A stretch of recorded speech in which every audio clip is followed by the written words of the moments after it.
નમસ્કાર મિત્રો, ઘણા સમય પછી આજે 2-3 વિડીયો વિપરજોય વાવાઝોડાની અસર પહેલાના માધુપુરના જે મેં ઉતારેલ વિડીયો છે મૂકવાનું મારો કદી છે સમય નહોતો મળતો. આજે મોકો મળ્યો છે તમને માધુપુર બીચ બતાવવું છે. માધુપુર બીચનું આ રમણીય બીચ અને સાથે સાથે આજ માધુપુર બીચની આજની તારીખે વિપરજોય વાવાઝોડાની અસર શું છે તે પણ બતાવીશ, તો પૂરો વિડીયો જોજો. માધવપુર બીચનો આ ઉનાળાનો મેં વિડીયો ઉતારેલો છે. પુષ્કળ પ્રમાણમાં તમને આવા ઊંટ, અલા જે ગાડીઓ આંકવાની નાના છોકરાઓને મળે.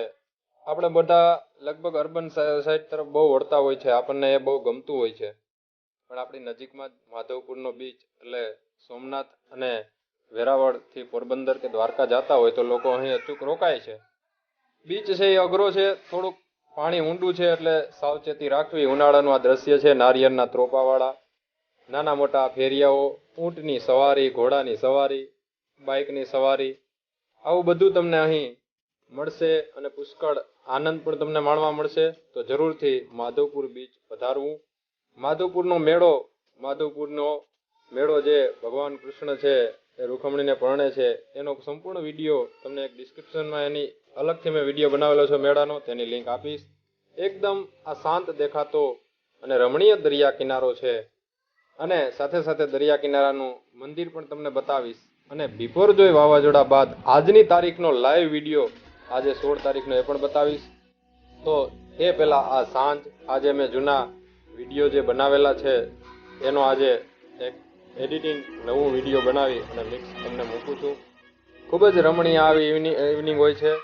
આ જે પૌરાણિક એનું મંદિર છે એ પણ તમને સાથે સાથે જણાવી દઉં, કારણ કે all in one knowledge and fun સાથે તમને નોલેજ પણ જણાવું કે ખૂબ જ પૌરાણિક જાણે દરિયામાંથી આવ્યું એવું મંદિર છે, પણ પુરાતત્વ વિભાગની કમજોરી છે કે આ મંદિરની જાળવણી કરી શક્યા નથી.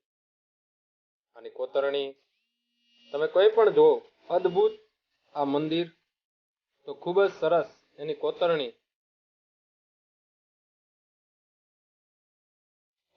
એની એકદમ પુરાતત્વ વિભાગની જે જાળવણીના અભાવે છે, ખૂબ જ સુંદર છે, પણ આજે ખંડેર હાલતમાં છે.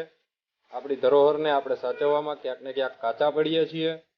મંદિરની ફરતી પ્રદક્ષિણા મેં કરી હતી. જે તે સમયના વિડીયો પણ સમયના અભાવે મેં નથી બનાવેલા. ઉનાળાનો આ વિડીયો છે, 2-5 ચોમાસા પહેલા વિપરજોય પહેલાનો. આ ખૂબ જ સરસ મજાનું મંદિરની નકશી જો તમે ક્યારેક જાઓ માધવપુર તો અહીંયા એક લિંક અને આ મંદિર જોવા મળશે. સાથે સાથે તમને મધુવંતી નદી અને માધવપુર દરિયાનો સંગમ છે એ પણ બતાવીશ.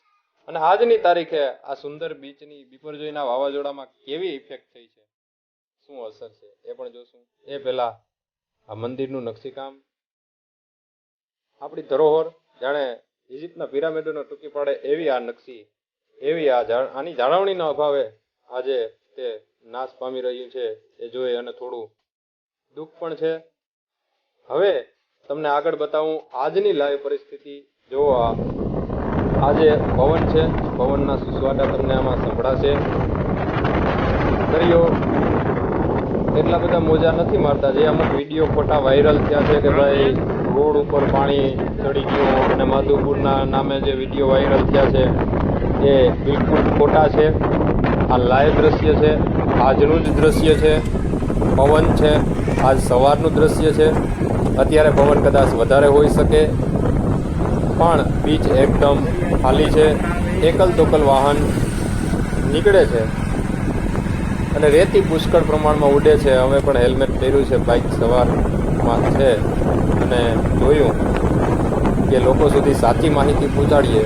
હાલમાં તો વિપરજોયને લીધે એવું કોઈ ખાસ નુકસાન નથી. રોડ ઉપર રેતીના ઢગ આવી ગયા છે અને પ્રશાસન છે એ સાફ પણ કરાવે છે, પણ બાઇકમાં સ્લીપ થવાનો પ્રશ્ન પણ રહે છે. બંને બાજુ તમને બતાવું છું. ધીમે ધીમે બાઇક હાલીએ છીએ, સુમસામ છે, માણસો નથી. બાકી આ બે બાજુ ફોર વ્હીલનું પાર્કિંગ ઢગલો પડ્યું હોય અને માણસો હોય. આ જે દુકાનો છે, ફેરિયા છે, એના છાપરાને અમુક ઉડી ગયા છે અને અમુકને એમને પડ્યા છે. આખું ખાલી કરાવ્યું છે તંત્રએ, અને તંત્રને સહકાર પણ આપવો પડે, કારણ કે આ હાઈવે એકદમ દરિયાની નજીક છે. પવન ખૂબ જ છે, બાઇક પણ ફગે છે, છતાં લાઈવ વિડીયો ઉતાર્યો છે આપણી સમક્ષ. રજૂ જો આ છાપરાને પડી ગયા છે, ઉડી ગયું છે.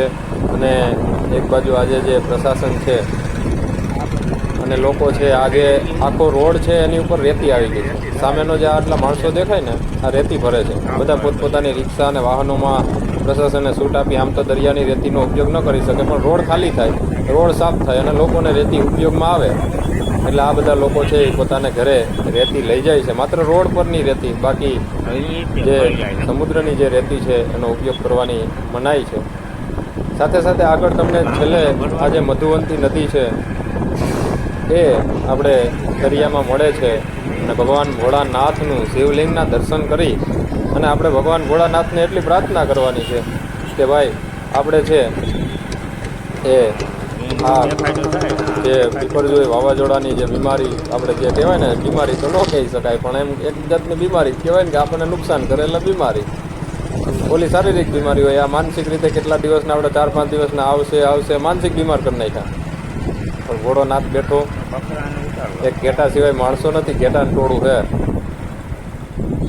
જોઈએ મધુવંતી નદી અને એનો સંગમ અને ભોળાનાથની આ લિંગના દર્શન કરી અને ભગવાનને પ્રાર્થના કે આપણને સુરક્ષિત રાખે. પણ આ અલૌકિક દ્રશ્ય છે, ફરવાલાયક સ્થળ છે. મેં આગળ જણાવ્યું એમ જે લોકોએ આ વિડીયો પ્રથમવાર જોયો છે અચૂક માધવપુર ફરવા આવજો. માધવપુર એક ફરવાલાયક સ્થળ છે અને ત્યાંના મેળાનું જે ઓશો આશ્રમનું પૌરાણિક મહત્વ છે તેની લિંક હું ડિસ્ક્રિપ્શનમાં નાખું છું.